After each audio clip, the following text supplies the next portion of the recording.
health ang makaapekto sang modo kag panghuna-huna sang isa ka tawo. Kinahanglan man nga mag-set sang boundaries sa tanan nga bagay. Hatagan sang balorang kaugalingon kag iselebrar ang mga kadalagaan bisan ano pa ini kagamay. Maayo man sa mental health ang pagpatawad sa isig kapareho. Bangod gina-release ni ang kabugat sa Balatyagon subong man ang pagkamapasalamaton. Suno sa research, dako man ang mabulig sa pagpangamuyo sa paglikaw sa stress.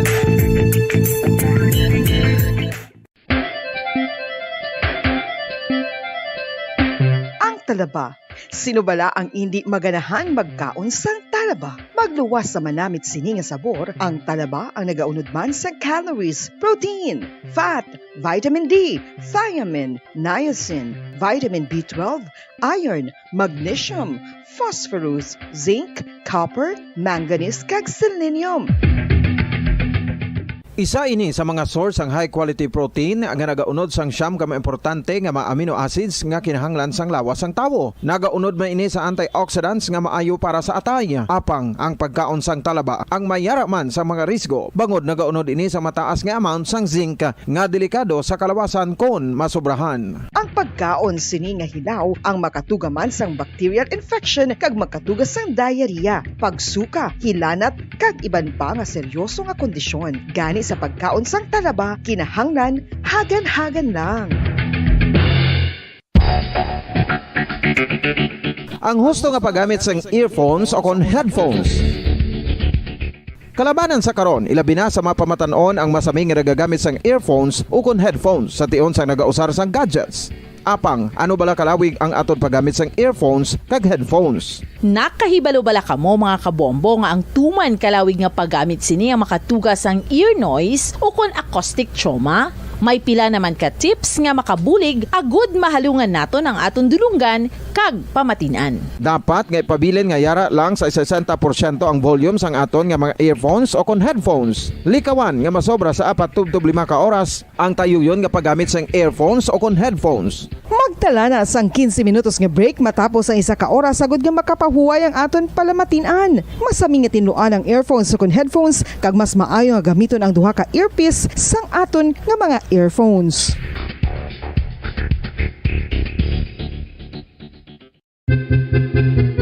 San o ikaw ulihi nga nag-ilis ang sponge nga ginagamit mo sa paghugas sa mga kitchen utensils? Ang kitchen sponge mga kabombo, ang mas mahigko pa sa toilet. In fact, dekada nang nagtataguyod ng katotohanan, 5 dekada nang nagtatanggol sa mga mamamayan, patuloy na nagsasaliksik at mabilis maghatid ng mga balitang siksik at malaman.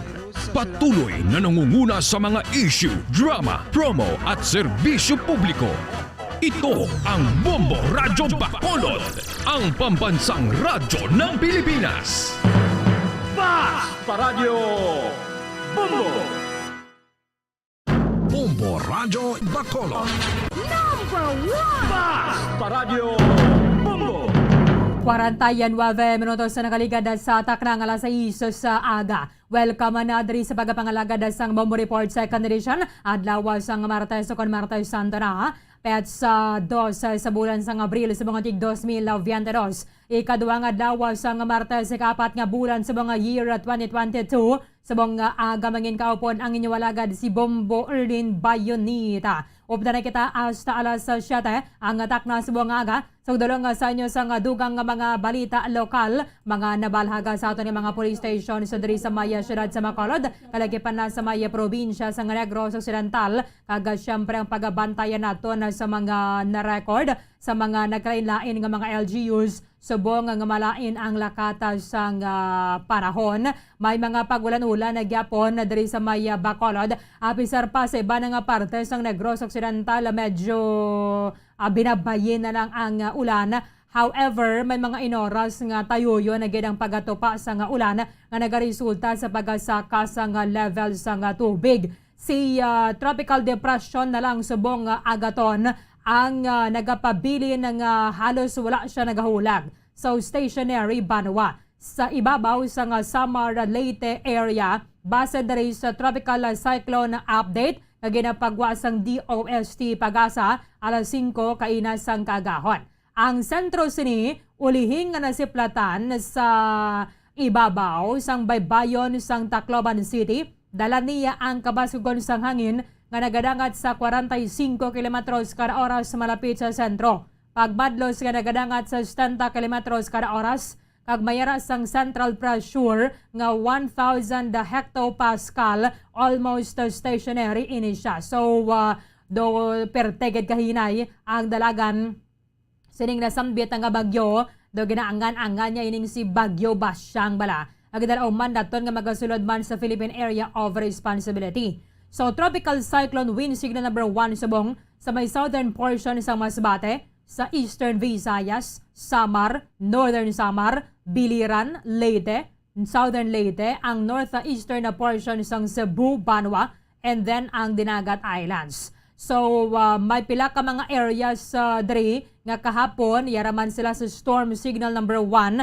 However, nakakasa na subong ato mga yara sa signal number 2, wala na gid subong sa mga lugar nga yara sa idalom sang tropical cyclone wind signal number 2. But mabalod sa gyapon sa mga baybayon sa mga lugar nga yara sa idalom sang signal number 1. That is why nga tiganabisuhan ng mga magagmaya sa nga mga mangingisda o mga mangingisda nga nagagamit sa mga magagmay nga mga sakayang pandagat nga ipaiwayan nila ang pagalayag subong nga adlaw sang Martes Santo, samtang nga tiginabantayan nato ng ining hulag sa nga bagyo nga si Agaton. I-check na karon sa pila nato ng mga sister stations like Bombo Radio Tacloban and Bombo Radio Cebu, because sa nakasubo naton hindi sila magnubo sa Viante ka mga pumuluyo ang nagkalamatay na sining pagluntad sa landslide dito sa Maya area sang city of Baybay sa Maya Leyte. Ay iba na rin mga kabataan na bayalang gida because sila ang nakaluwas sa Banwa and natahi dayon balang pilas nila because nagbululigay man ang mga pumuloyo sa pag-rescue sining mga apektado sang landslide. 7 minutos ang nabilin antes ang alas 7 sa aga. I-check naton mga balita sang patrol. May mayo at least bisan paano may good news para sa mga motorista. May gamay nga rollback sa presyo sang diesel kag gasolina epektibo alas 6 subong nga aga. Tisiling nila mayo na lang ginaya sang sawala. No? Mayo na lang ginaya sang sawala. Kaya nagdubo sang 35 centimos ang kada litro sang diesel subong alas 6 ang aga, piso ang ginubo sa kada litro sang gasolina. Kumusta nga presyo anay diri sa may syudad sa Bacolod, Bombo Carla may defensor sa isa ka gas station sa may Bacolod, Bombo Carla sa report kamin. Yes, makita na rin sa may isa ka gasoline station diri sa area sa Ramos, Bombo Arlene. Titri, contact ni Bombo Arlene, diri ang presyo anay diri sa diesel, 69 pesos and 8 centavos. Sa silver, 66 pesos and 55 centavos. Sa platinum, 67 pesos and 30 centavos above sa Pina, no, ang presyohan ay diri sa may area sa Ramos above. So, kunti ang mga sa esitatan diri na pag mga kapatugod nabuan na ni no, nagdubo na ni no, Bobo Carl, nabuhinan na ni. Nabuhinan na ni Bobo Carl, nagadubo na ako na ang presyo. Kaya sa sila mo. Yes, so sa sulod sa isa kasi na subong ating kagaina pa ni siya ilis na po Marley, no? Nag-change training sila alas 12 pa lang change training area sa context lang ni Perme ang una change po Marley sa shop. Ang the rest ng mga gasolinahan po Marley na 6 a.m. no ang ilas niya pag nubo no ako ng pag-post nila sa ilas ning pag-o nga presyo sa gatong po Marley. Okay. So, awan na saling sa mga motorista, ate, nag-rollback pa kamo nga sinentimos man lang. Pero ati maiban man nga nagasiling, ati sige lang, di pa man ang 35 centimos and then piso para sa mga nagapatugkong gasolina, Bobo Carl. Sakto, ginaabang po Arlene, no? Meron iba na ginakadlaw na lang po Arlene ang pagnubo sa gasolina. I think ang balsa na to, nagnubo pa sila sa amo man lang na ang presyo sa pagnubo bombarlin pero may dito iba nga nagabay nga tinayon na lang na kay at least nga gakabuhin-buhinan bombarlin so kabay next week pa rollback liwat bombarlin no pero at least sa bisan piso sa lapi man dira pila man dira ka sentimos at least nga gapuhin bombarlin ang ang presyo sang gatong bombarding.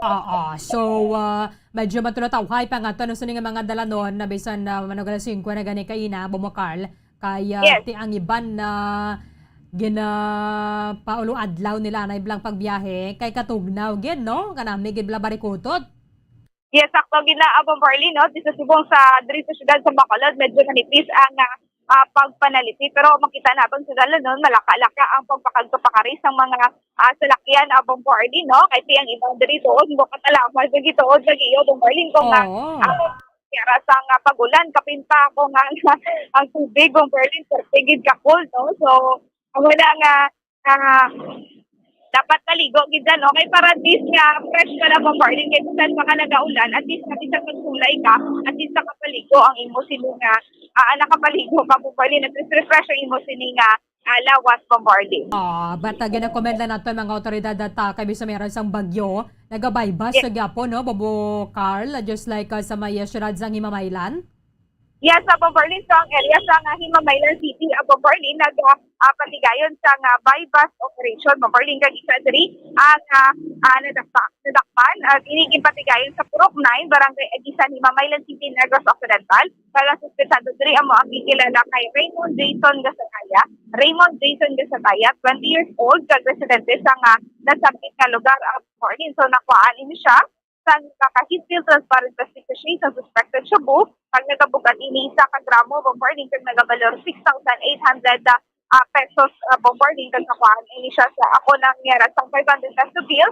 Amo ini ang bypass mali sa subong. Arin sa Himamaylan City Police Station for proper disposition na bombarding. Why gid na tugnawa ng pusher no Bumokarl. Sige lang gid gapo na doon so mas nagabagyo na yamo. Amo gid abang barley, no? Wala ini sila yadauntat na mapaula, rain or shine, gani abang barley, no?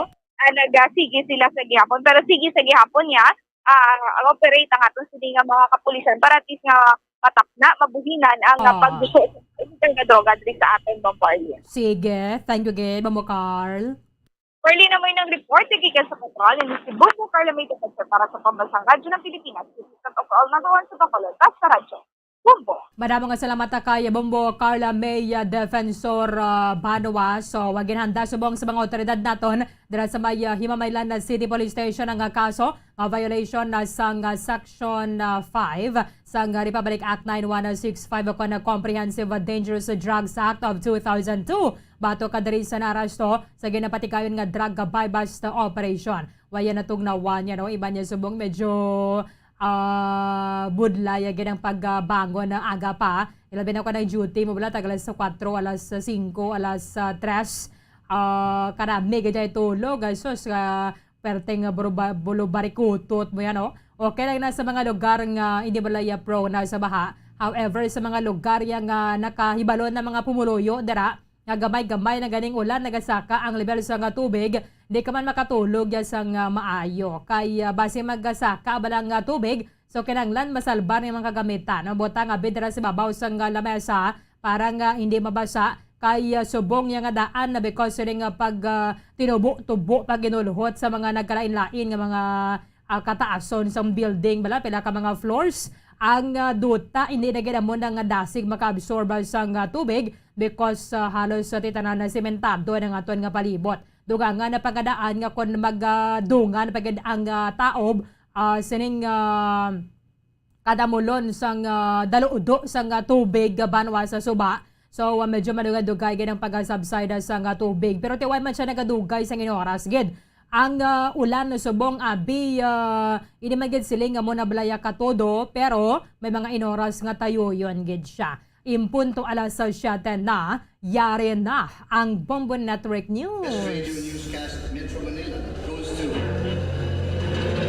Bombo News, DWSM, Star FM, Bombo Radio. At ngayon, ang inyong tagapagbalita. Magandang umaga Pilipinas, sa anumang oras sa buong mundo. Narito ang Bombo Network News Morning Edition, Martes Santo, Abril 12, 2022 sa ulo ng ating mga balita.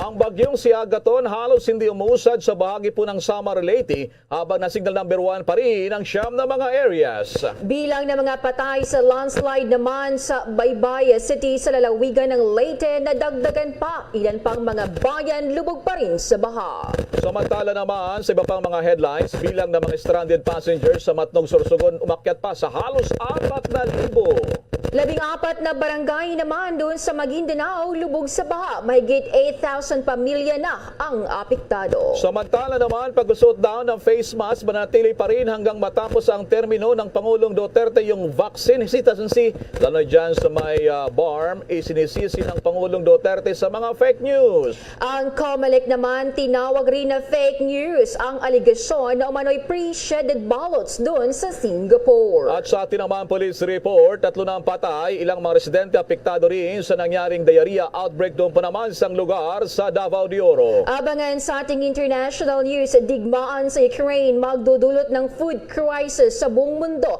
Ayon yan sa European top diplomat. At sa atin namang sports balita, ang Gilas Pilipinas sasabak sa darating na Hulyo sa FIBA World Cup qualifiers doon naman sa New Zealand. At sa ating years, American pop singer at music producer na si Abe Parker, lubos ang pasasalamat sa suporta ng mga Pinoy fans. Ang singer, inaming excited na ring mabisita ang Pilipinas. At live nationwide, worldwide, via satellite mula sa Bombo News Center Makati, kami pong inyong mga tagapaghatid balita. Ako si Bombo Jane Buna. Ako naman si Bombo Ilmaracol at ngayon sa detalye ng ating mga balita. Bombo Weather Update.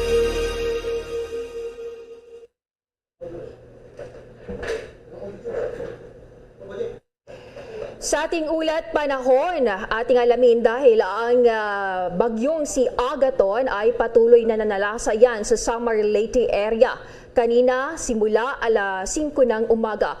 Ang center ng Tropical Depression na Agaton ay nasa coastal waters yan ng Tacloban City, Leyte, na may maximum sustained winds of 45 kilometers per hour. Malapit yan sa Gastones up to 70 kilometers per hour. At central pressure na 1,000 at almost stationary ang tropical cyclone wind signal number 1. Ang naapektuhan diyan, may mga lugar na isinailalim sa signal number 1 ang southern portion ng Masbate, dun sa may Dimasalang Kawayan, Palana sa Placer sa Kataingan, Esperanza at dun sa may POV Corpus. Sa Visayas naman, dun sa may Eastern Samar, Northern Samar, sa may Biliran Leyte, Southern Leyte at Northeastern portion ng Cebu. Particular na sa may Daan Bantayan, Medellin City of Bugu, Tabugon, Borbon, Sugod. Kasama na ang Camotes Island. Sa Mindanao naman ang Dinagat Island. Narito ating pakinggan ang Pag-asa weather forecaster na si Grace Castaneda. Ay huling namataan sa coastal waters ng Tacloban City, Leyte. Taglay po nito yung lakas ng hangin na 45 km per hour malapit sa sentro at bugso ng hangin na umaabot sa 70 km per hour. Ito nga po ay almost stationary or halos hindi po ito kumikilos dito po sa coastal waters ng Tacloban City, Leyte. Samantala, yung isa pa pong sama ng panahon na minomonitor natin na nasa labas pa ng ating area of responsibility na si Severe Tropical Storm Malakas ay huli pong namataan kanina sa layong 1,235 kilometers. Silangan po yan ng Southern Luzon. Taglay po nito yung lakas ng hangin na 110 kilometers per hour malapit sa sentro at bugso ng hangin na umaabot sa 135 kilometers per hour. Ito po ay kumikilos pahilaga-hilagang kanluran sa bilis na 15 kilometers per hour at sa kasalukuyan po ay wala itong direct effect sa anumang bahagi ng ating bansa. Inyong napakinggan ang Pag-asa weather forecaster na si Grace Castaneda. Samantala sa kaugnay pa rin balita, madako muna tayo dyan sa Region 8. Dyan po naitala yung pinakamaraming nasawi. Dulot pa rin ng landslide itong Baybay City. Dyan sa lalawigan ng Leyte. At nandoon sa site mismo ang ating himpilan, ang ating makasamahan, ang Bombo Radio Tacloban News Team. Kumusta ngayon dyan, Bombo Radio Tacloban? Ano yung lugar ng Baybay City, Bombo Radio Tacloban? Yes, Bombo Elmar, sa ngayon nga ay nadagdagan pa ang bilang ng mga bangkay na narecover mula sa Baybay City, mula sa iba't ibang barangay sa nasabing lungsod dahil nga sa nangyaring mga landslide sa nasabing lugar, at sa ngayon ay nagpapatuloy pa ang isinasagawang rescue operation at retrieval operation ng mga otoridad. Ang PNP ay nag-dispatch ng 100 mga police personnel upang tumulong din sa isinasagawang operasyon ng mga otoridad. At sa ngayon ay umakyat sa 22 o 22 mga bangkay na ang na-recover ng mga otoridad sa ngayon, Bombo Elmar. At ngayon naman ay makakasama natin mismo itong si Assistant Regional Director Ray Gozon ng Office of Civil Defense para sa karagdagang impormasyon at ang update ukol dito, Bombo Elmar. Sir, magandang umaga. Live tayo sa Makati News Center mula sa Bombo News Network News. At sa ngayon ay makakasama natin si Bombo Elmar mula sa Makati News Center. Magandang umaga, sir. Yes, magandang umaga po sa ating lahat. Sir, so kumusta at ano po yung update tungkol naman dito sa naging epekto ng bagyong Agaton, lalong-lalo na doon naman sa Baybay City kung saan nangyari ang malawakang landslide at ilang mga bangkay na nga ang na-recover ng mga otoridad? Yes, dito sa sa ating update sa Baybay City, ang meron tayong recorded na merong documents sa mga casualties. Umabot na po tayo sa 14, pero meron pang iba dito na hindi pa na-identify. Kaya as of this time, yung official record natin from RDRMC na monitoring is 14 casualties. This is with documents. So meron din tayong casualty na galing sa Mutyong, Samar, 74 years old male, drowning incident ito, crossing the river while checking the harvested coconut products. Meron ding 4 na recovered dead bodies in Barangay Mailhi, Baybay City. And then with regards to missing, yung within Barangay City itself, sa Barangay Cantagnos, as per City DRRM office, pero 85% of the barangay was hit by the landslide. So no concrete figure pa of the casualties kasi inaalam pa nila kung ilan talaga yung nandun sa barangay. And then sa Barangay Mailhi, maliban doon sa nabanggit ko kanina, 11 recovered bodies, pero wala pa tayong exact figure talaga kasi yun nga, the same nakalagayan with other barangays. Barangay Canipa, may missing pa na isang family. Barangay Guadalupe, may isa pang missing na nakita na nag-surface doon sa beach. And then sa Barangay Bunga, mayroon pang 5 to 6 household na affected. Barangay May Patag, 2 ang identified na dead. So basically ngayon, ito yung 14 na figure natin. But from time to time, maaari pa siyang madadagdagan dahil nga sa hindi pa alam yung exact number ng mga casualties natin doon. With regards to affected families, meron tayong 15,421. Individuals, 67,945. Sa buong region na po yan, Sa buong region na ito. Tapos, nagkaroon po ng preemptive evacuation. As a matter of fact, nagka-record tayo ng 773 families, 297 household. And then, kung i-convert natin ito sa individuals, umabot po yung nag-evacuate ng 3,969. And then, madadagdagan pa ito, based ito sa actual figure kasi yung ibang far-flung barangays and municipalities na hindi pa nakapag-report, most probably magkakapag-report sila later. Ang recorded natin na mga flooded barangays ay umabot na po ng 115. And maybe nga madadagdagan pa rin ito. Meron tayong 7 affected barangays. And then may mga areas na nagsuspend ng work at saka classes. Katulad ng sa Southern Leyte, Maasin, Macrohon. And then sa ibang areas, Haro, Naval, Culaba, Almeria, Kabukgayan, Kaibiran, Maripipi, Hipapad, Balanghiga, Taft, San Julian, Salcedo, General MacArthur, Lawaan, Inupacan, Matalom, Kananga, Palo, Haro, Javier, Barugo, Ormoc, Tacloban, Merida at saka Palumpon. May mga areas din tayo affected ng water interruption katulad ng Alang-Alang, Baybay City of course, and then San Francisco, Southern Leyte. And we were also able to record yung power interruption sa St. Bernard, Malitbog, Padre Burgos, San Juan, Sogod, Tomas Opos, Anahawan, Maslog of Eastern Samar at saka Buyog of the province of Leyte.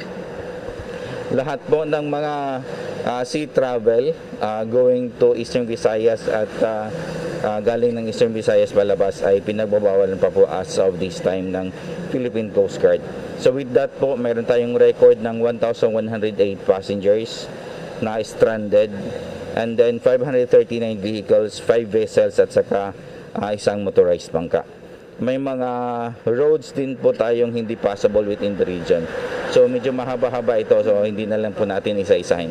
Basta na lang po, magipag-coordinate na lang sa local disaster reduction and management offices and DPWH with regards to route na pwede nating matake as alternate route natin para makarating doon sa mga dapat na pupuntahan.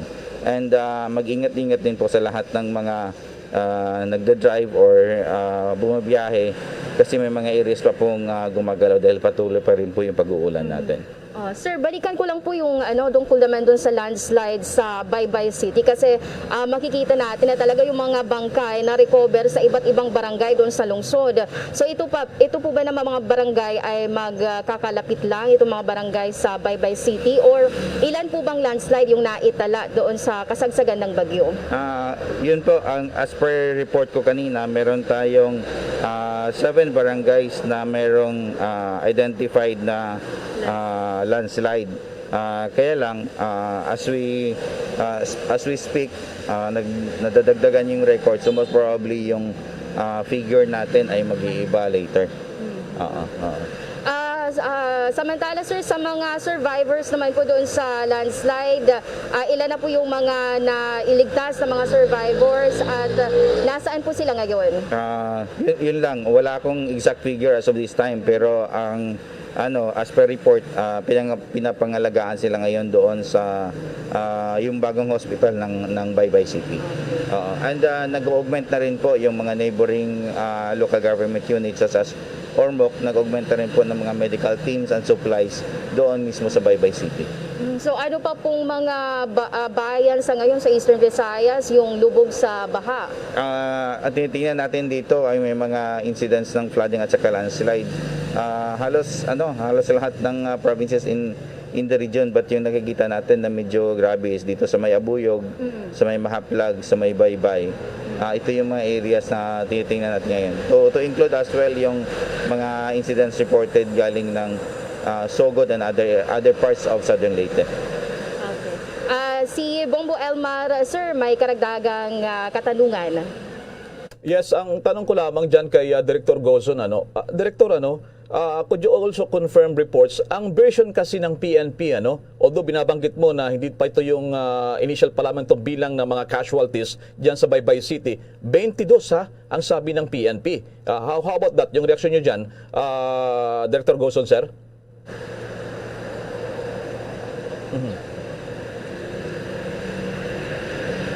Yes, Director Gozon, ang tanong ko, ang sabi ng PNP, Director, ang sabi ng PNP, 22 ang casualty na kanilang nabilang. Director Gozon, how's that? Diyan sa Baybay City. Sabi ko nga po kanina, wala pa tayong exact na figure dahil ongoing yung conduct ng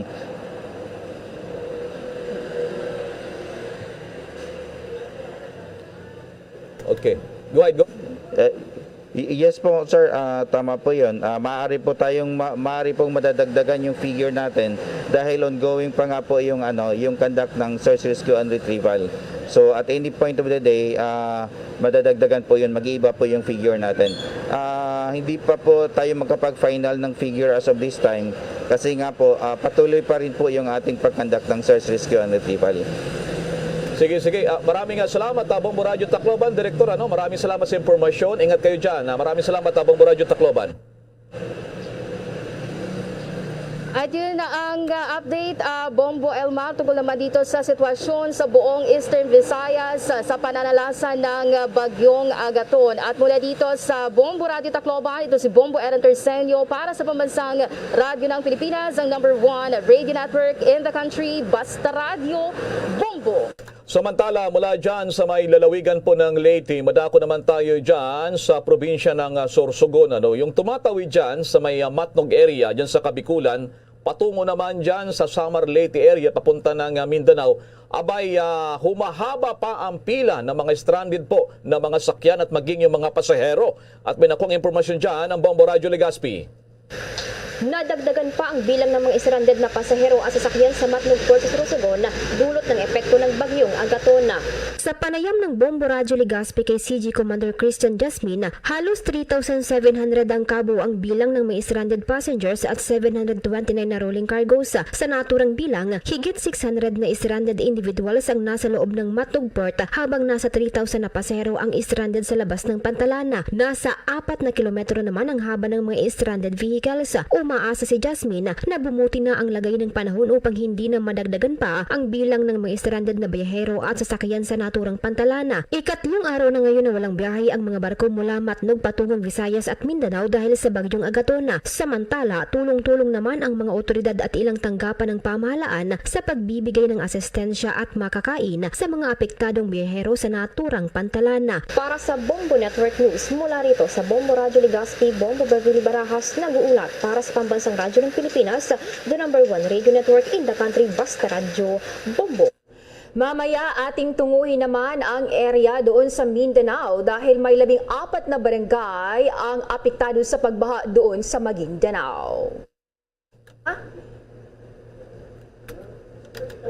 Mamaya mga kabombo, abangan po ang ating pang patuloy nating pagantabay sa epekto pa rin itong bagyong si Agaton. At nais lamang namin ipaalala din dahil naman sa pakikibahagi ng Bombo Radio Philippines Semana Santa, ang nakagawian niyong marinig na paggamit ng mga anchors ng drum o bombo ay muli ninyong maririnig sa araw po ng Linggo o Easter Sunday. Samantala, bago muna sa ating mga paalala. Bombo Radio Philippines is one with the whole Christendom in the celebration of the Passion, Death, and Resurrection of our Lord and Savior, Jesus Christ, this Holy Week. Ngayong taon, ang Bombo Radio Philippines ay magdadala ng mga kinaugaliang Holy Week practices para sa inyong mas ligtas na Semana Santa. Meron kaming mas pinagandang drama specials na di nyo lang maririnig sa radyo, pwede ring mapapanood sa Facebook pages ng paborito nyong Bombo Radio at Star FM stations. Opo, audio na, may video pa. Ang Genesis sa Huwebes Santo, April 14 at ang Misiya sa Biyernes Santo, April 15. Ang Stations of the Cross ay sa bawat oras mula Monday, Thursday hanggang Good Friday. Amin ding ihahatid sa Huwebes Santo at Biyernes Santo ang Visita Iglesia sa 7 simbahan sa inyong lugar. At syempre, sa Biyernes Santo, meron pang 7 palabras. Lahat ng ito mula sa pambansang radyo ng Pilipinas. Bombo Radio Philippines. Basta Radio Bombo! Sa karagdagang pang mga balita, inaabangan na ngayong araw ang paglalabas ng desisyon ng Supreme Court kaugnay sa tinaguriang Historic Digitalized and Localized 2020-21 bar exams. Una nang sinabi ni Supreme Court Associate Justice Marvic Yunen, ang 2020-2021 bar chairperson magkakaroon muna ng unbank meeting ngayong araw upang aprubahan ang paglalabas ng resulta. Kaugnay nito, ang oath-taking ng magiging bagong abogado ay tinakda naman sa Mayo 2. Abangan dito sa mga himpilan ng Bombo Radio at Star FM station ang naturang resulta ng bar examinations. Samantala muna mga kabombo, balikan natin ang sitwasyon dyan pa rin sa ilang bahagi ng Mindanao. Nasa linya na ngayon ang Bombo Radio Coronadal, kaugnay pa rin sa epekto nitong pananlasa ng sama ng panahon. Please come back, Bombo Radio Coronadal. Umabot na sa 8,000 pamilya o katumbas ng 32,342 na individual sa 14 na barangay sa bayan ng Sultan Kudarat, Maguindanao apektado ng pagbaha sa nasabing area. Ayon kay Ginoong Kadil Blaim, ang DRRMO Sultan Kudarat, Maguindanao. Pinakapektado sa ngayon ang sitio Tinago at sitio Masigasig sa barangay Limbo at sitio Magsaysay sa barangay Pinaring. Kagabi ay pinalikas rin ang mga residente at pinanatili sa mas ligtas na lugar at evacuation area. May 7 pamilya naman ang naapektuhan ng landslide sa barangay Matingan, ngunit wala namang naulat na saktan o nasawi sa nasabing insidente. Nagpaabot naman ng inisyal na tulong ang LGU Sultan Kudarat, Maguindanao sa pamilyang naapektuhan ng pagbaha sa nasabing mga lugar. Kasabay ito, nagpaalala si Blaim na mag-ingat at kung palagay ng mga residente ay hindi ligtas ang tubig baha, lumikas na rin sa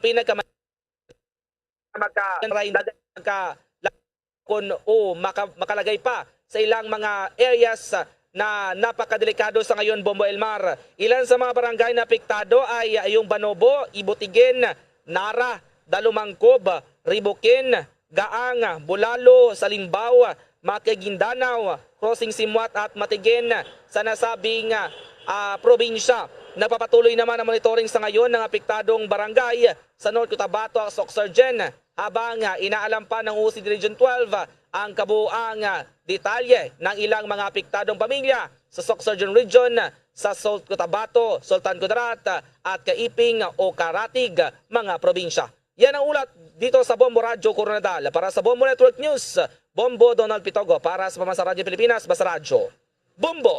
Bombo Donald, yung mga lugar na babanggit mo na apektado itong mahigit 8,000 mga pamilya, kumusta na ang lagay ng panahon sa mga oras na to, Bombo Donald? Yes, Bombo Elmar, sa ngayon ay naka-standby sila sa ilang mga evacuation centers. At yung Maguindanao kasi, Bombo Elmar, kung ating balik-balikan, nakakaranas pa rin ng pagbaha kahit na LPE lang yung darating sa kanilang area is makaka-experience sila ng pagbaha kasi minsan umaapaw pa rin yung Ligwasan Delta at yung Sultan Kudarat at South Cotabato may experience din ng pagbaha. Pero sa mga bayan ng nasabing bayan ng Sultan Kudarat, Maguindanao, Bombo Elmar, is ilan sa mga low-lying areas talaga na kinukonsider ng OCD Region 12 at hihingan pa natin ng update sa ngayon yung OCD Region 12 sa area ng Sultan Kudarat at iba pang mga lugar. Lakip na yung South Cotabato at North Cotabato, Bombo Elmar, kasi probably merong mga nakatenga pa rin na mga pamilya sa mga evacuation areas at posible doon na mag-obserbar itong Holy Week season ng ating mga Kristiyano, sa ngayon mga Kristiyano, at syempre doon na rin sila siguro tatapos Ramadan if ever hindi na matapos itong pag-ulan at magdala pa rin ng mga pagbaha, Bombo Elmar, sa kanilang mga lugar. Kumusta naman yung pangangailangan dyan ng mga evacuees sa Bombo Donald? Anong informasyon inyong natanggap, Bombo Donald? So far, Bombo Elmar, itong mga evacuees nabigyan na ng paunang ayuda sa kasabay na rin ng mga pagkain at yung mga tulong sa kanilang LGU. At dito nga, yung mga detalye, Bombo Elmar, aabot sa 32,342 na mga individual ang expected na makakatanggap ng ayuda at sinusubukan pa rin ng LGU Maguindanao na magpaabot ng ayuda, Bombo Elmar, kasi nga itong mga taong ito ay nasa evacuation areas at tinintay na lamang yung mga pronouncements ng DRRMOs nila para sa pagbalik at sa pagsabi na ligtas na yung kanilang mga lugar at hindi na rin sila maghihintay pa ng ilang mga scenarios, worst case scenarios, kasi preemptive measures yung ginagamit ng ating DRRMO dito, Bombo Elmar, para na rin ma-lessen yung casualty, kasabay na rin yung mga casualty sa property at ilang mga buhay rin ng mga residente sa Maguindanao, Bombo Elmar. Sige, maraming salamat, Bombo Radyo Coronadal. Ingat kayo dyan, Bombo Donald. Maraming salamat. Back to you, Bombo Elmar. Alright, maraming salamat. So yan mga kabombo, direkta po yan sa Mindanao. Epekto pa rin ng bagyong si Agaton. Bago tayo magpatuloy, kasama natin live nationwide, worldwide. Siya po ang presidente ng Philippine College of Physicians, PCP. At kasama natin si Dr. Maricar Limpin. Dr. Limpin, si Bombo Elmar ang inyong kasama. Kasama ko si Bombo Jane. Good morning po sa inyo. Kumusta po kayo, Dr. Limpin? Yes, I'm okay, and good morning po sa lahat ng mga nakikinig and nanonood ho sa atin. Kayo po ay naging balitang-balita dahil sa inyong babala. Kaugnay po naman ng grupo ng ating mga healthcare workers dito sa tinatawag na waning na ng vaccine. Yung pagiging epektibo po nito doon sa ating taong bayan at kumukunti na rin yung nagpapa-vaccine na napansin natin sa ilang mga vaccination sites. Ano po itong babala nyo, Dr. Alimpin, ma'am? Yes, ito po ay dahil sa alam ho natin na by this time, no, sa mga pag-aaral na ginagawa, na ang mga bakuna na natanggap po natin nung nakaraang taon ay hindi na ay masyadong mababa na po yung proteksyon na binibigay. Kaya sa panahon na ito, kailangan na ho natin kumuha ng mga booster shots para ho ma-boost o maiakyat uli natin yung immunity, yung protection natin nang sa ganun po ay hindi ho tayo makaranas ng severe COVID at mamatay dahil ho dito sa severe COVID-19 na ito. Doktora, ano kayang panukala nyo para mainggan nyo yung ating kababayan? Nababanggit mo, yung ating mga kababayan, iba dyan hindi nagpapaboost na. Kung makalipas yung dalawa nilang pagpabaksin, actually yung kagabi yung meeting ng IATF, napansin nila, kukunti pa lamang yung nagpa-boost, pangatlong pagpaturok ng vaccine. Ano kayang dapat gawin nating gobyerno, Doktora? Well, unang-una, kailangan natin na malabanan yung mga kumakalat na mga maling impormasyon na mas pinapaniwalaan ho ng ating mga kababayan. Unang-una, marami hong anyway, nagkakaroon naman tayo din ng infection ng COVID-19. Hindi naman talaga effective yung mga bakuna na yan. Mula ho sa umpisa, lagi ho namin sinasabi na maaaring magkaroon pa rin ho tayo ng COVID-19 infection. But ang pinakamahalagang epekto na talagang inaasahan natin dito sa mga bakunang ito ay yung mabigyan tayo ng protection against severe disease. Kasi dito ho sa pagkakaroon ng severe COVID-19, dito ho pwede tayong mamatay. And ayaw ho nating may kahit isang Pilipino na mamamatay, no? So, importante po na by this time talagang makuha ho na natin yung booster shots na yan.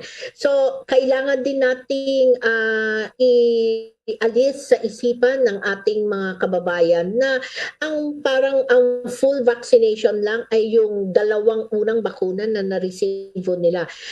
Mali ho yung ating pananaw na yan. Dahil ang mga bakuna, kailangan ho talaga alam ho natin kung ano ang maaaring maging epekto niya, kung yan po ang kakayahan ho niya na proteksyonan tayo ay nawawala na after some time. And dito nga sa pag-aaral, alam ho natin na medyo na bumababa na po yung immunity na naibibigay ho niya sa atin.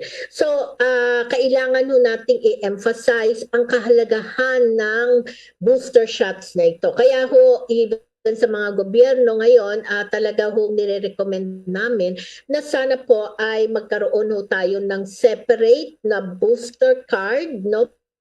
Para ho iparating natin yung mensahe sa lahat ng Pilipino na ang pagkuha nitong booster shots na ito ay napakahalaga kung gusto ho nating mapigyan ng proteksyon ang ating mga sarili at pati na rin po ang ating mga pamilya. Ay minumungkahi din ho sana namin na talagang ang hanapin ng mga establishmento, hindi lang po yung unang dalawang bakuna, kung hindi pati po itong mga booster shot, itong booster cards na ito para ho talagang mailagay natin sa isip ng mga Pilipino na kailangan nilang magpagbakuna ng kanilang mga booster shots. Dr. Alimpin, aking partner si Bombo Jane, may tanong din sa inyo. Go ahead, Bombo Jane. Alright, Doc. Muli, magandang umaga po sa inyo. Doc, may ilang mga bansa na ang nakapagtala muli ng COVID-19 surge tulad sa Thailand, Shanghai, China, Hong Kong, Japan, Australia. So, maaari bang mangyari din yan muli rito sa Pilipinas, Doc? Yes, maaari hong mangyari yan. Unang-una, nandito na yung mga activities, yung mga events na pwede hong biglang maging dahilan ng pagdami ng kaso. Yan po yung mga campaign sorties na nakikita natin na talaga naman dikit-dikit ang mga tao. Pangalawa, ito po mga nabanggit ninyong bansa, isa ho dito, yung Thailand, ay meron ho yung nakita sa kanila na bagong variant ng COVID-19. No? Ito yung Omicron XE. At according doon sa mga pag-aaral, ito pong Omicron XE, mas mabilis na ang Omicron, no, na makahawa, mas lalo hong mabilis makahawa itong Omicron XE. So dito po ay kung nakikita na natin sa Thailand at yung ibang karatig bansa natin na tumaasuli ang kaso ng COVID-19 ay maaaring mangyari din po. And iniisip po namin na kung hindi ho magbabago at mababa pa rin po ang bakuna na pagtanggap ng bakuna ng ating mga kababayan ay maaari hong makaranas ulit tayo ng surge. Ito pong darating na May or June. So, napansin natin, nababanggit mo yung mga super spreader events, ano? You can just imagine, grabe yung mga tao doon sa mga political rallies na ito. Kung ganun, kung hanggang Mayo 9 may pagtaya na magkaroon ng surge, so mga ano kaya yan, mga buwan na kaya yan papasok, after May 9, how many weeks it will take for us na maabangan yung ganito mga datos, Dr. Limpin? Well, pag pumasok ho yung Omicron XE ay tiyak na after mga 2-3 weeks ng pagpasok noon, expect na ho natin na tataas ho uli ang kaso ng COVID-19. Especially ngayon na marami ho sa mga kababayan nga natin hindi na kumukuha ng kanilang booster shot. So yung kanilang immunity against COVID-19 has already been lowered down, no? So talagang nandoon ho tayo sa ora de peligro, no? Kaya ho kami nagmamadali sa pag-eengganyo ng ating mga kababayan na kunin na ho ninyo yung booster shots, kasi ayaw ho namin maranasan pa natin ang isa pang lockdown dahil kawawa naman po yung mga kababayan natin, lalo-lalo na po yung medyo naghihirap, lalo hong sila maghihirap. Alright, on that note, maraming salamat sa pagkataong ibinigay nyo sa amin, sa mga listeners natin, viewers, sana makakuha sila ng aral po diyan sa inyo po mga babala. At napakaaga po natin ng presidente po ng Philippine College of Physicians, Dr. Maricar Limpin. Maraming salamat po at good luck at God bless po sa inyo. Yes, thank you and ingat po tayong lahat. Ingat din po. Maraming salamat. So yan po ang presidente ng Philippine College of Physicians. Samantala muna, bago tayo magpatuloy, kasama rin natin live nationwide, worldwide, isa po sa mga first nominee. Siya po ay nasa Wi-Fi party list. Medyo interesting ito. Ating tatanungin kung bakit Wi-Fi party list ang kanyang isinusulong at nasa ilalim siya bilang first nominee. Kasama natin si Attorney Ted De Leon. Attorney Ted De Leon, kasama niyo si Bombo Elmar, aking partner na si Bombo Jen. Kumusta na po kayo, Attorney De Leon, sir? Magandang umaga po, Bombo Elmar and Bombo Jane. Okay naman po ako.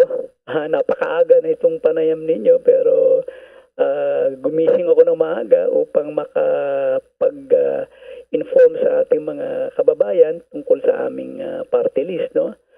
Ito pong Wi-Fi, ito pong walang iwanan sa free internet. Kami po ay rehistrado sa SEC noong 2020 at kami po ay nabigyan ng accreditation ng COMELEC nitong 2022 para mag-participate sa party list system of representation po. Ang bumubuo po ng Wi-Fi ay ang mga ordinaryong estudyante, housewives, kahit po mga lawyers, members po namin yan, mga gamers, vloggers, tsaka po yung mga online na mga business entrepreneurs. Kami po ay, kumbaga, ang nagbunsod po sa amin ito ay yung ating pandemic ngayon. Maalala ninyo, nung lockdown, ang means of communication po lang natin yung through the internet. Nakakapagkumustahan po tayo sa ating mga hindi nakikita mga kamag-anak at mga kaibigan by means of internet. Meron virtual classes, virtual hearings para sa mga lawyers, at saka nag-o-online selling po yung marami namin mga miyembro. Pero hindi po maganda yung coverage. Kaya kami po ay kumbaga nabahala. Kasi nga, itong 2015 po, nagkaroon po tayo ng Philippine Declaration of Internet Rights and Principles. Parang ang sinasabi po dito, yung internet access for all is a basic human right. So, kailangan ito matugunan ng ating pamahalaan nang sa gayon tuloy-tuloy po yung ating internet access, no? Kailangan po natin 'yan. Ang amin pong vision and mission, actually masasummarize po natin sa tinatawag na pagtugon namin sa 5 pillars of internet. Ito yung barometer po para masukat kung ano po yung digital quality of life natin. Ang tawag po dyan digital happiness. Ano po itong mga ito? Ito po yung accessibility and affordability, quality, electronic infrastructure, electronic security, and itong tinatawag na e-governance. Alam niyo ho ba, may study po na kailangan natin ng 2,000 hours of work para maka-afford ng internet connection. Tapos sa quality naman po, ngayon medyo malayo pa tayo pang number 88 tayo sa broadband at pang 111 tayo sa mobile, no? So although nag-improve na siya, kulang na kulang pa rin, no? At ang ating electronic infrastructure, medyo problematic ang ating mga telcos, no? Hindi sila makapaglatag ng mga fiber optics at saka makapag-erect ng mga towers nila dahil napakahigpit po ng mga alituntunin, no? Na kumbaga na pinapasa sa kanila ng ating mga LGUs, no? Tutulungan namin ang mga telcos para ito kanilang matapos, no? Yung sa electronic security, ito na may mga cyber crimes, no? Ito medyo maganda yung ating standing dito. Ang pinaka-importante sa mga pillars, tingin ko, bukod dun sa accessibility at quality, yung e-gov. Ito yung mga online procedures ng ating gobyerno, mga online processes na kumbaga serbisyo na pang publiko, no? Kapag ito nagkulang, ito ay nagbubunsod ng tinatawag nating graft and corruption. Kasi siyempre, imbis na pumila ka, no, para mag-apply kung anumang lisensya o permit, magagawa mo yun sa pamamagitan ng internet, no? Dapat ganun na maging kalakaran natin Kasi kapag pumila ka pa, at alam mo naman ng mga Pinoy, ayaw niya na ng pinagpapawisan sa init, at saka sa haba ng pila, at saka napakadami ng kanilang daladalang mga papeles, natutokso yan para gumamit ng fixer. Di ba? So, ito napakahalaga. Kung ang buhay natin, lahat napapadaan sa internet, napaka-aliwalas po ang ating serbisyong pampubliko ng gobyerno. Okay. Attorney Ted, pagdating kasi sa internet, talagang marami sa ating kababayan ang gumagamit. Yung usapin sa Wi-Fi, talagang pag narinig nila yung pangalan ng Wi-Fi, it refers ka agad doon sa mga paggamit nila ng mga cellphone at iba pa. Pagkaroon siguro tayo ng take to dito. Maraming salamat, Attorney Ted De Leon, ang first nominee ng Wi-Fi Party List. Good morning po sa inyo, Attorney. Maraming salamat, Bombo Elmar. Good morning po. Good morning po sa inyo. Alright, yan po si Attorney De Leon. Siya po ay graduate pala ito ng Ateneo College of Law. Sa nakalipas na 30 taon, 30 years, ay nagpakadalubhasa siya dito po naman sa mga paglitis sa iba't ibang uri ng kaso. So yan po sa Wi-Fi Party List, first nominee, Attorney na si Ted De Leon. Samantala muna, bago tayo magpatuloy, kasama rin natin mula dyan sa may bahagi naman ng Hong Kong, kakasama natin ang presidente po o chairperson ng United Filipinos in Hong Kong. Diyan sa Hong Kong kasi nagsimula na rin itong overseas absentee voting. Naputol daw yung butuhan dyan, pinauwi daw ng mga pulis. Bakit kaya? At makikumpirma tayo sa turang balita, Miss Dolores Valladares Pilaes, ang chairperson po ng United Filipinos in Hong Kong. Si Bombo Ilmar yung kasama ko si Bombo Jane. Kumusta dyan sa Hong Kong? Malamig pa ba malamig, Miss Dolores? Kumusta dyan? Magandang umaga po sa lahat muna ng nanonood sa atin sa Bombo Radio. Medyo umiinit yung panahon, lalo nung Sunday. Mainit at talagang medyo perwisyo ang inabot ng ating mga kababayan kasi meron kami nakausap 9:30 ng umaga, nakapila na at inabot ng alas 5:30 ng hapon bago siya natapos bumoto. So totoo po yung tinatanaw, binanggit niyo kanina na nagkaroon po ng pagpigil sa mga boboto. Last Sunday, tingnan niyo po yung pila, 2 hanggang 3 kilometro po yan. Nung niran po ng sasakyan, 3 minuto ang haba sa sakay ng sasakyan yung pila na yan. So ibig sabihin, sobrang haba. Kasi yung capacity po ng aming botohan, hindi nakakayanin na maserbisyuhan yung ilan nating mga kababayan na nais bumoto. Kasi for the first time, ang konti po ng aming voting machine, 5 na lang. Nagsimula po kami nun sa election dito sa Hong Kong ng 22 precincts, ibig sabihin 22 machines or polling precincts, pero ngayon 5 na lamang po. Kaya ang capacity na lang kada araw, kung maraming boboto, more than 3,000 na lang kumpara doon sa mga nakaraan na 6,000-7,000 a day kami. So talaga pong ang daming nagalit, ang dami pong na-disappoint nung first day ng election dito sa amin sa Hong Kong. Miss Dolores, linggo, umabot na Lunes at ngayon na. Meron na bang pagbabago inaasahan kayo? Makakaboto na ba yung iba nating kababayan dyan sa Hong Kong matapos pigilan ng Hong Kong Police, Madam Dolores? Kung hindi po madadagdagan yung voting machine namin, magiging ganun po ang itsura ng botohan. Talagang mahigit sa 3,000 lang ang kakayanin. Kaya nag-appeal yung community, yung Philippine Consulate na dagdagan po yung aming machine at sa pagkakalam ko po madadagdagan gagawing 10 uli yung yung aming voting machine. Pero despite of that, meron pa ring mga hindi makakaboto dahil talagang ang daming botante. Ang tagal po ng process aabot ng 20 minutes every individual ang kakainin para makaboto siya. So kung ganun talagang maliit pa rin yung mapapaboto. Yung 93,000 po na registered voters namin dito sa Hong Kong, maswerte na po kung makakuha kami ng 50 to 60% ng makakaboto. Wow, ang aking partner si Bombo Jane, tanong mo sa Hong Kong. Go ahead, Bombo Jane. Alright, Ma'am Dolores, wala bang itinakdang limitation ng bilang ng mga OFW na makaboto sa isang araw para maiwasan po yung haba ng pila, Ma'am?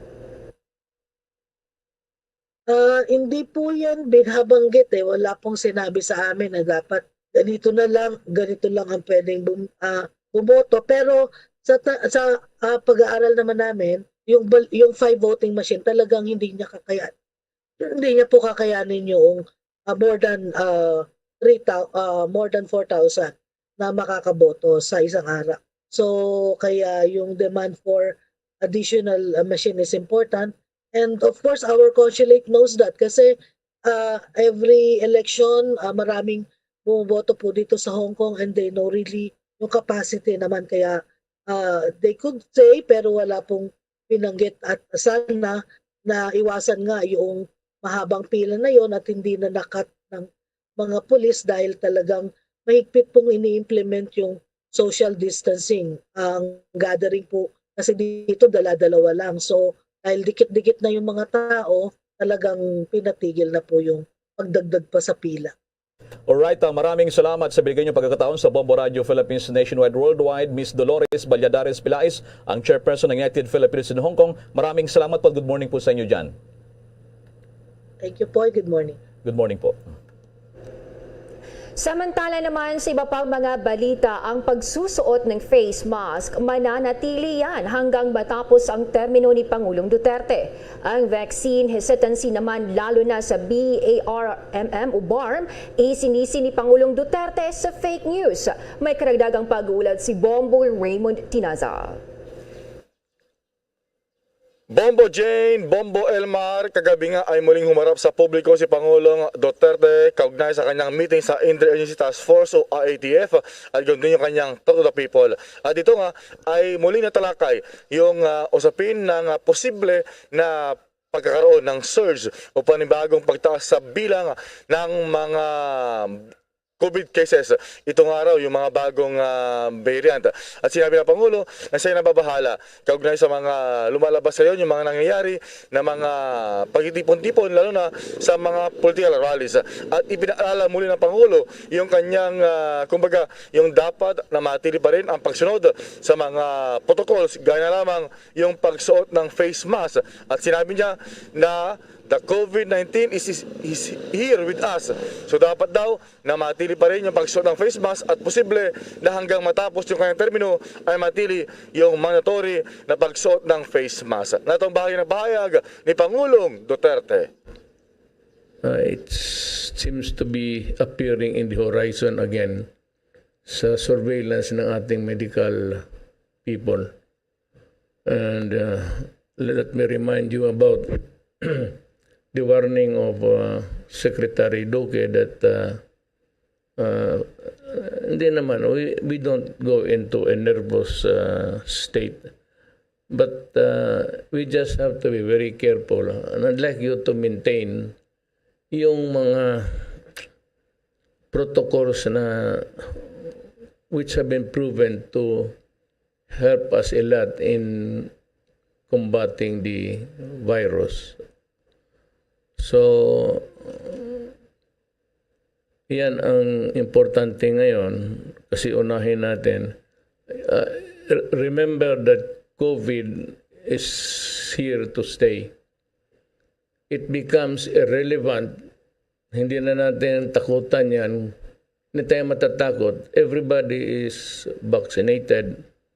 And we do not have to worry about contamination again because each body is fighting the virus. Yan yung bahagi ng pahayag pa ni Pangulong Duterte at dahil nga sa kumbaga matumal o hindi pa rin pagpapabakuna na ilang mga kababayan, lalo na yung mga nasa Bangsamoro, Autonomous Region in Muslim Mindanao o BARM, Bombo Jane, Bombo Elmar, ito, sinasabi ng Pangulong Duterte na ito kasalanan ng mga kumakalat na fake news kaugnay sa di umano ay pa-expire na ng mga bakuna at ihatapon na lamang, ipinamimigay, ipinipilit iturok doon sa mga lugar. At ito sinabi ng Pangulo na ito ay batay sa sensya o sa ating sa kanilang pag-aaral ay ito ay ligtas at pwede pang magamit. Kasi sabi ng Pangulo, dapat daw samantalin yung pagkataon habang available pa yung mga bakuna para magpaturok at lalo na yung sa booster shot. Kaya nga raw, inataasan itong si Vaccine Star Secretary Galvez na pumunta sa VARM para personal na pangasiwaan yung pagpapaturok. Dahil daw may mga lumalabas sa report, yung ating mga kapatid na mga Muslim ay medyo mayroong pag-aalanganin o kaya hesitancy doon sa pagbabakuna. Muli, natong bahagi ng pahayag ni Pangulong Duterte. At totoo ba itong mga balita, kagaya niyang mga expiry yung vaccine na itatapon na lang? Huwag kayong maniwala niya kasi yung in-order natin para sa lahat. Tamang-tama lang para sa nakakaraming Pilipino. So, ang projection is one vaccine or one person. Na ngayon, kung it turns out that may grupo, about 1 million plus, ayaw magpabakuna, do not blame anybody. And I'd like also to add, kaming yung mga kapatid ko na Muslim, alam mo, the first to order the vaccines or way ahead than the others, yung mga Muslims ng Middle East.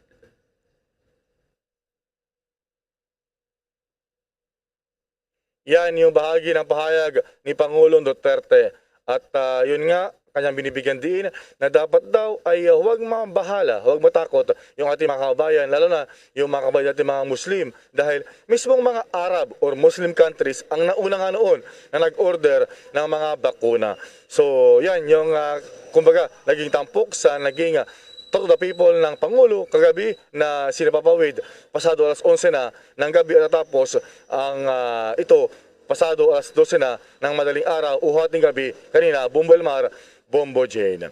Live mula sa Palasyo ng Malacanang, Bombo Raymond. Yes, Bombo Elmar. Ang tanong ko, Bombo Raymond, isa pang usapin, kung natalakay ba ng Pangulong Duterte dyan sa Malacanang kagabi, mahigit 20 na ang patay, dyan sa Baybay City sa Leyte matapos ang landslide. What about yung mga marching orders ng Pangulo? Lalo yung NDRMC, Bombo Raymond. How's that? Yes. Tama ka dyan, Bombo Elmar.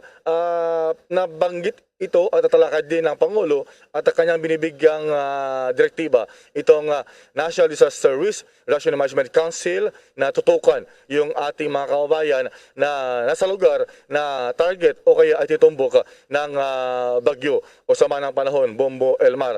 At kasama rin sa mga nagbigay ng mga report sa gabi ay itong si Defense Secretary Delfin Lorenzana na siyang pinaka-head ng Office of the Civil Defense, Bombo Elmar. Sige. Maraming salamat sa mga update na yan, Bombo Raymond. Live mula sa Palasyo ng Malacanang, Bombo Raymond Tinaza nag-uulat para sa Pambansang Radyo ng Pilipinas, Basta Radyo, Bombo. Samantala mga kabombo kay Star Nation, sa patuloy pa ng ating mga balita, binigyan din ngayon ni senatorial candidate at dating Vice President Jejomar Binay na napapanahon na ang pagsabatas ng isang Comprehensive National Land Use Act. Isang solusyon na niya ang pagkakaroon ng nasabing batas para matiyak na sapat ang produksyon ng pagkain sa Pilipinas.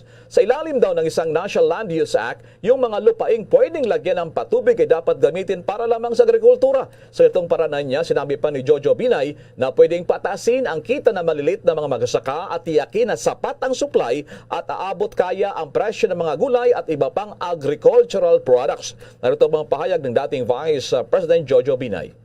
Kailangan na tayong magkaroon ng isang National Land Use Plan. Isa itong solusyon sa usapin ng food security. Kung ang lupa ay pwedeng lagyan ng irigasyon, dapat ireserba ito para sa agricultural use lamang. Hindi pwedeng gamitin para sa residential o kaya ay industrial purpose. Kapag ginawa natin ito, matutulungan natin ang ating maliliit na magsasaka.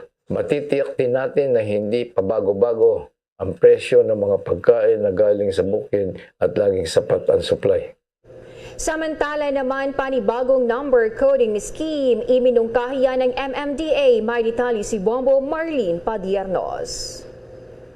Nagmungkahi ng panibagong number coding scheme ang Metropolitan Manila Development Authority o MMDA na layunin na mabawasan pa ng hanggang 40% ang dami ng mga sasakyan na bumabaybay sa mga pangunahing kalsada sa Metro Manila. Ipinahayag ni MMDA Chairman Romando Artes sa ilalim ng nasabing bagong new coding scheme ay pagbabawalan na dumaan ang mga pribadong sasakyan sa ilang mga kalsada sa rehiyon sa loob ng 2 araw mula 5 p.m. to 7 p.m. Ang mga plakang nagtatapos sa mga numerong 1 at 2 ay pagbabawalan tuwing Lunes at Miyerkules, 3 at 4 naman tuwing Lunes at Huwebes, Numbers 5 at 6 tuwing Martes at Huwebes, Numbers 7 at 8 tuwing Martes at Biyernes, at Numbers 9 at 0 naman tuwing Miyerkules at Biyernes. Ayon kay Artes, matutulungan ng nasabing hakbang na mabawasan pa ang traffic sa EDSA northbound, EDSA southbound, at gayon din sa Quezon Avenue, Commonwealth Avenue, at iba pang mga pangunahing kalsada sa rehiyon.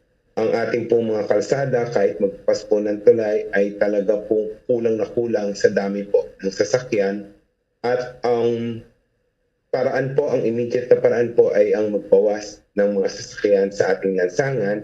Sa aming pong pag-aaral, lalong-lalo na po, base sa datos ng Traffic Engineering Center, ang aming pong inirekomenda sa Metro Manila Council ay ang 40% Traffic Volume Reduction Scheme. Ito po ay ipatutupad 5 to 7 p.m. lamang ng gabi at hindi po kasama ang umaga.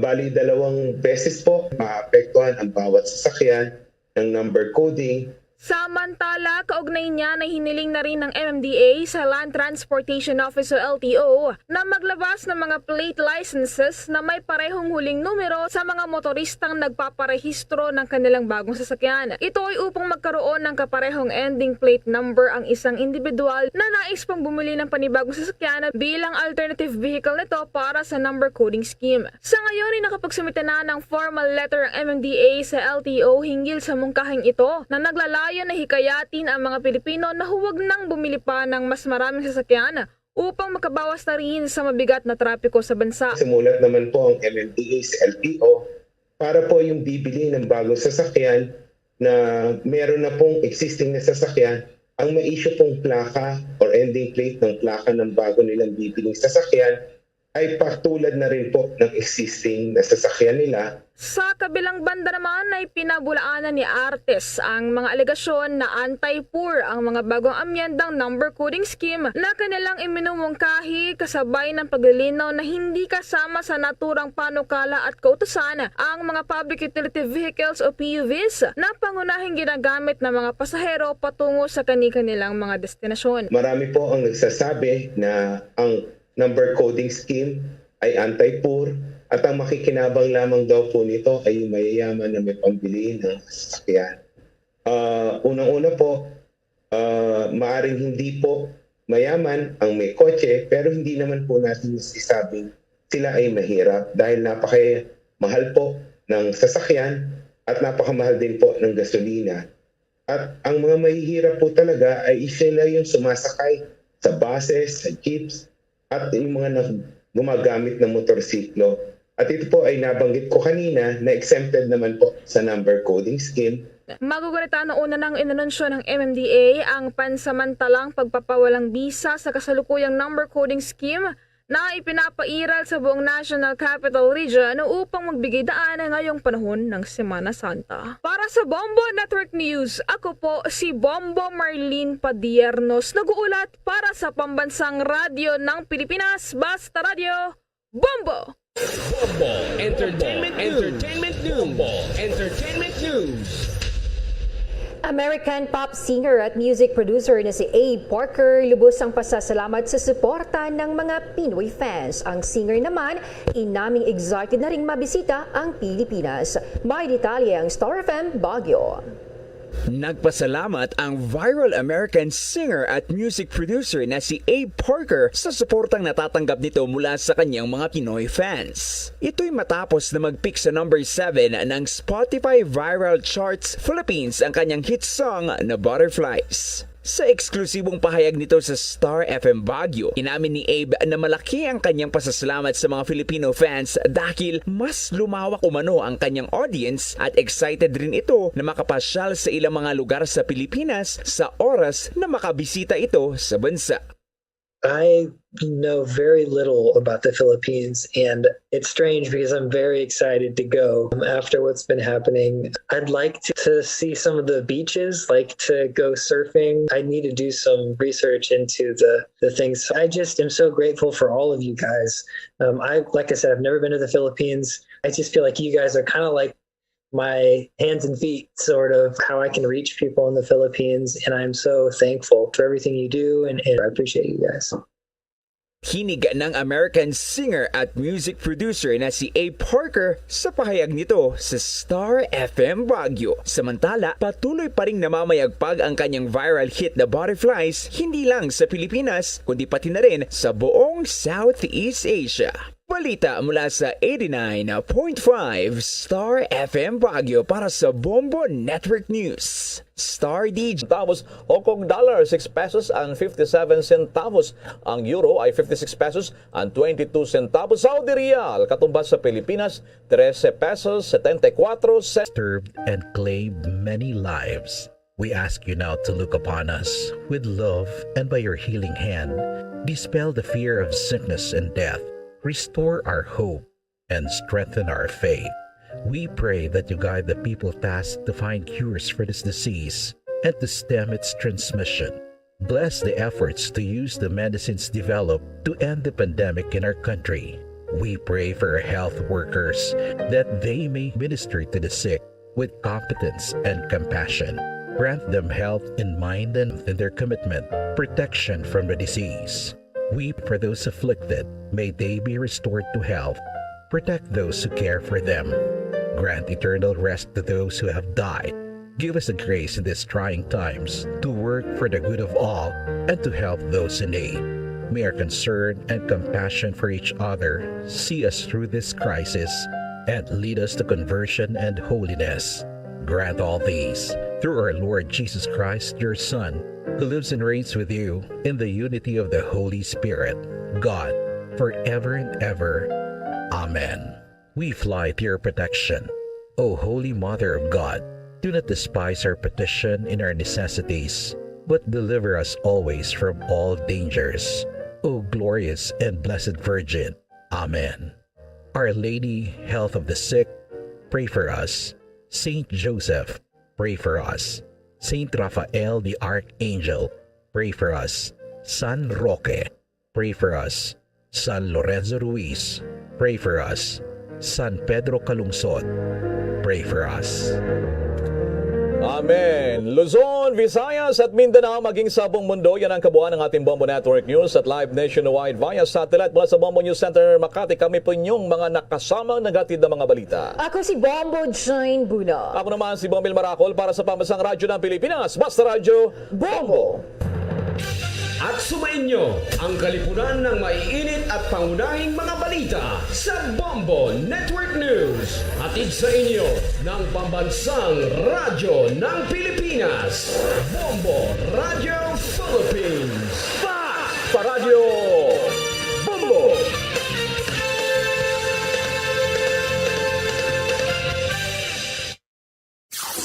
Limang dekada nang nagtataguyod ng katotohanan.